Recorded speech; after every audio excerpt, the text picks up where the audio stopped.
Hello everyone, very warm welcome to my channel learning with Komal. आज की video में हम लोग स्टडी करेंगे क्लासिफिकेशन ऑफ डेटा, जो कि बिजनेस स्टैटिस्टिक्स का चैप्टर 3 है। इसमें आज हम पूरा एक्सप्लेन करेंगे क्लासिफिकेशन ऑफ डेटा की थ्योरी और पूरा कॉन्सेप्ट हम लोग समझेंगे।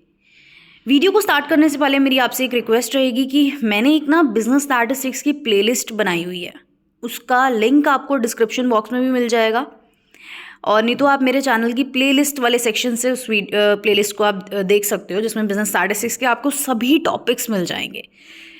अभी हम चैप्टर 3 पर आ चुके हैं, क्लासिफिकेशन ऑफ डेटा। स्टार्ट करते हैं। वीडियो को लाइक शेयर कमेंट ज़रूर करें अगर आपको कॉन्सेप्ट समझ में आए तो स्टार्ट करते हैं सबसे पहले इसके इंट्रोडक्शन से। सबसे पहले बोला गया, it is the process of arranging data into similar या फिर homogeneous groups according to their common characteristics. इसका मतलब क्या होता है कि देखो, हमने डेटा को कलेक्ट तो कर लिया, लेकिन उसको कलेक्ट करने के बाद हमारे पास बहुत सारा डेटा आ गया। अब हमारा जो अगला स्टेप होता है वो ये होता है कि हमें उस डेटा को अरेंज करना पड़ेगा सिमिलर ग्रुप्स में। मान लो कि मैं एक क्लास में गई और मैंने क्लास में मुझे जानना है कि बच्चों की परफॉर्मेंस कैसी है, बच्चे पढ़ाई में कैसे चल रहे हैं। मैं जानना चाहती हूँ उस क्लास के बच्चे पढ़ाई में कैसे चल रहे हैं। तो मैंने क्या किया, उन बच्चों से बोला कि अपने सभी सब्जेक्ट्स के मार्क्स मेरे को बता दो, और मैंने उनसे डाटा कलेक्ट कर लिया। फिर मैंने क्या किया, फिर मैंने उसको अरेंज किया, उस डेटा को अरेंज किया। जैसे उनके सब्जेक्ट हैं, मान लो उनके 5 सब्जेक्ट हैं, तो मैंने उस डेटा को अरेंज किया कि भाई ये मैथ्स के मार्क्स है सभी बच्चों के, ये इंग्लिश के मार्क्स है सभी बच्चों के, ये साइंस के मार्क्स है सभी बच्चों के, ये एसएसटी के मार्क्स है सभी बच्चों के। तो मैंने क्या किया, सिमिलर ग्रुप्स में उस डेटा को अरेंज कर दिया। ठीक है। कॉमन कैरेक्टरिस्टिक्स का मतलब, जो मैथ वाले नंबर है वो एक जगह, जो साइंस वाले नंबर है वो एक जगह, इंग्लिश के नंबर है वो एक जगह, हिंदी के नंबर है एक जगह। तो इस तरीके से मैंने डेटा को अरेंज कर दिया। ये होता है क्लासिफिकेशन ऑफ डेटा। डेटा को डिवाइड करना उनकी कैरेक्टरिस्टिक्स के बेसिस पे, उनकी विशेषताओं के बेसिस पे। तो रो डेटा जो हमने कलेक्ट किया है ना, रो डेटा मतलब अभी आपने डेटा कलेक्ट किया है, उसको आप आसानी से समझ नहीं पाओगे कि ये कहना क्या चाह रहा है, इस डेटा का मतलब क्या है जो मैंने कलेक्ट किया है। उसको आप तब समझ पाओगे, उसका एनालिसिस और उसका इंटरप्रिटेशन आप तब कर पाओगे जब आप उस डेटा को प्रॉपरली अरेंज करो, उसको अरेंजमेंट करो उस डेटा की। उससे हम एनालिसिस कर पाएंगे। जैसे इन्होंने बोला कि आपने किसी टाउन की पॉपुलेशन को ग्रुप किया, तो मतलब पॉपुलेशन के बारे में बात कर रहे हैं हम, है ना। हम एक टाउन में गए, हमने वहाँ की पॉपुलेशन से डेटा गैदर किया। तो हम क्या कर सकते हैं, उस डेटा को सेक्स के बेस पे कि मेल है, फीमेल है या अदर्स हैं, या एज के बेस पे कि भाई ये जो है वो 15 से 20 साल का पॉपुलेशन है, 20 से 25 साल का है, या अबव 30 है, अबव 40 है। इस टाइप से हमने डेटा कलेक्ट कर लिया। मैरिटल स्टेटस कैसा है, कितने लोग मैरिड हैं, कितने अनमैरिड हैं। तो ये क्या है, सिमिलर कैरेक्टरिस्टिक्स के बेसिस पे हमने डेटा को अरेंज किया।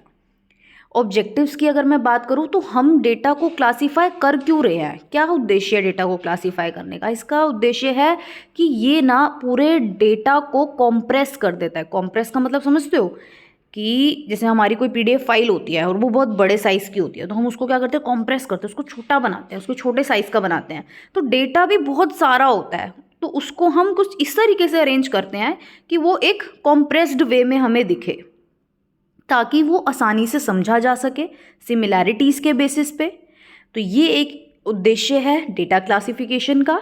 उसके बाद जो भी अननेसेसरी की डिटेल्स होती हैं, ये उसको भी कम करता है। मतलब जो फालतू का हमने डेटा कलेक्ट कर लिया उसको हटा दिया जाता है। कंपैरिजन को प्रमोट करता है कि अगर आप डेटा को अरेंज करते हो सिमिलर कैरेक्टरिस्टिक्स के बेसिस पे, तो आप डेटा को कंपेयर भी कर पाओगे, हाईलाइट्स कर पाओगे इंपॉर्टेंट पॉइंट्स को अपने डेटा में। तो ये क्या करता है, इंपॉर्टेंट एस्पेक्ट्स को पॉइंट आउट करता है, डेटा को एक ग्लैंस में दिखाता है। ग्लैंस का मतलब है एक छोटी फॉर्म में, समराइज्ड फॉर्म में। ठीक है। तो इससे क्या होता है, डेटा क्लासिफिकेशन से जो हमारा स्टैटिस्टिकल प्रोसेस है वो अच्छा हो जाता है, गैदर्ड मटेरियल गैदर करना काफ़ी अच्छा हो जाता है। तो मतलब ईजी हो जाता है स्टडी करना, ईजी हो जाता है एनालिसिस करना, इंटरप्रिटेशन करना डेटा का। उसके बाद आता है कि इसके मेथड्स क्या हैं। तो इसके मेथड है, नंबर 1 है जियोग्राफिकल क्लासिफिकेशन।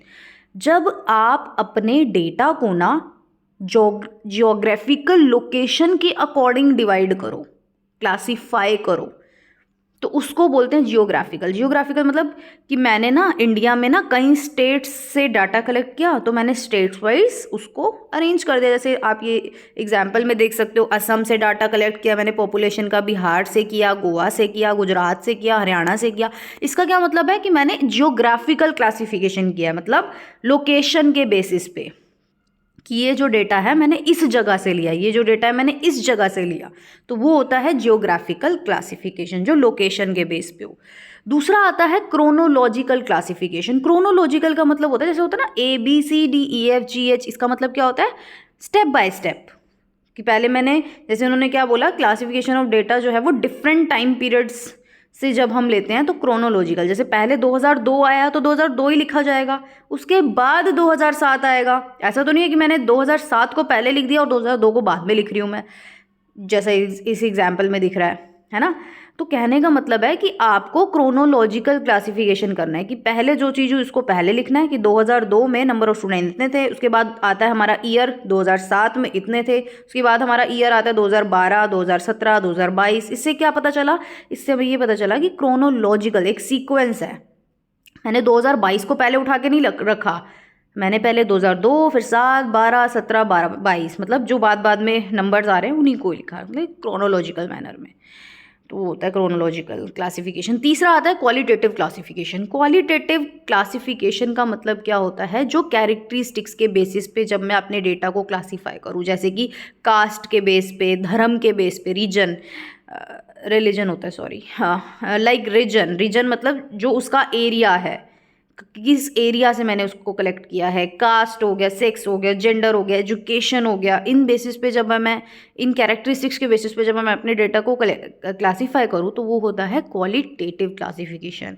अब ना क्वालिटेटिव क्लासिफिकेशन के भी दो टाइप्स हैं, एक है सिंपल और दूसरा है मैनीफोल्ड। सिंपल क्लासिफिकेशन क्या होता है, सिंपल क्लासिफिकेशन वो होता है जब आप अपने डेटा को सिर्फ और सिर्फ एक एट्रीब्यूट के बेस पे क्लासीफाई करो। एक एट्रीब्यूट का मतलब होता है कि कोई एक क्वालिटी आपने देखी उस डेटा में और उसके बेस पे आपने डिवाइड कर दिया। जैसे आपने अपनी पॉपुलेशन में देखा कि population is divided into literate and illiterate, मतलब आपने सिर्फ ये देखा कि कौन पढ़ा लिखा है कौन अनपढ़ है, मतलब एक ही एट्रीब्यूट के बेस पे आपने अपनी पॉपुलेशन को डिवाइड कर दिया, दैट इज सिंपल क्लासिफिकेशन। और इसका जो दूसरा टाइप है वो है मैनीफोल्ड। मैनीफोल्ड क्लासिफिकेशन में क्या होता है, मैनीफोल्ड क्लासिफिकेशन में जब आप बहुत सारे एट्रीब्यूट के बेसिस पे अपने डेटा को क्लासीफाई करो, जैसे सिंपल वाले में तो आपने एक ही एट्रीब्यूट चूज किया और उसके बेस पे डाटा को क्लासीफाई कर दिया, लेकिन मैनीफोल्ड क्लासिफिकेशन में क्या होगा, इसमें आप अलग अलग लोगे। जैसे इसमें आप देख सकते हो कि पॉपुलेशन में मैंने लिटरेट और इलिटरेट, लिटरेट में भी कितने मेल हैं कितने फीमेल हैं, और मेल में कितने मैरिड हैं कितने अनमैरिड हैं, फीमेल में कितने मैरिड हैं अनमैरिड है। तो इस तरीके से मैनीफोल्ड है, मतलब आपने यहाँ पे सिर्फ एक एट्रीब्यूट ना लेके बहुत एट्रीब्यूट लिए, मतलब यहाँ पे आपने लिटरेट देखा नंबर 1 एट्रीब्यूट, नंबर 2 आपने सेक्स के बेसिस पे डिवाइड कर दिया, नंबर 3 आपने मैरिटल स्टेटस के बेस पे डिवाइड कर दिया। सो दिस इज मैनीफोल्ड, मतलब बहुत सारे एट्रीब्यूट्स आपने लिए एक ही बारी में। उसके बाद आता है क्वांटिटेटिव क्लासिफिकेशन। क्वांटिटेटिव क्लासिफिकेशन वो होता है जो एज, हाइट, वेट, इनकम, इनके बेसिस पे हो, मतलब जिनको आप नंबर्स की फॉर्म में मेजर कर पाओ। एज भी नंबर की फॉर्म में होता है, हाइट भी नंबर की फॉर्म में कर सकते हो, वेट भी नंबर की फॉर्म में होते हैं, इनकम भी न्यूमेरिकल फॉर्म में होते हैं, है ना। तो वो होता है क्वांटिटेटिव क्लासिफिकेशन। उसके बाद कई सारे वेज होते हैं न्यूमेरिकल और रो डेटा को क्लासीफाई करने के, जैसे इन्होंने यहाँ पे हमें 2 वेज बताए हैं। पहला ऑर्डर्ड एरे और इंडिविजुअल सीरीज, और दूसरा डिस्क्रीट सीरीज और कंटिन्यूअस सीरीज। देखो इंडिविजुअल सीरीज की क्या पहचान है, इंडिविजुअल सीरीज जो आपको एक ही लाइन में दिखे, जैसे इंडिविजुअल सीरीज कैसी होती है कि आपको नंबर दे दिया एक ही लाइन में, इसको आपको अरेंज करना पड़ेगा असेंडिंग ऑर्डर, डिसेंडिंग ऑर्डर में। असेंडिंग ऑर्डर मतलब पहले सबसे छोटा नंबर, फिर उससे बड़ा, फिर उससे बड़ा। डिसेंडिंग में पहले सबसे बड़ा, फिर उससे छोटा छोटा छोटा। तो दिस इज क्या, इंडिविजुअल सीरीज। तो देखो ऐसे डिवाइड करते हैं हम, ठीक है, कि 10 स्टूडेंट्स लिए, इनको असेंडिंग ऑर्डर में और डिसेंडिंग ऑर्डर में हमने कन्वर्ट कर दिया।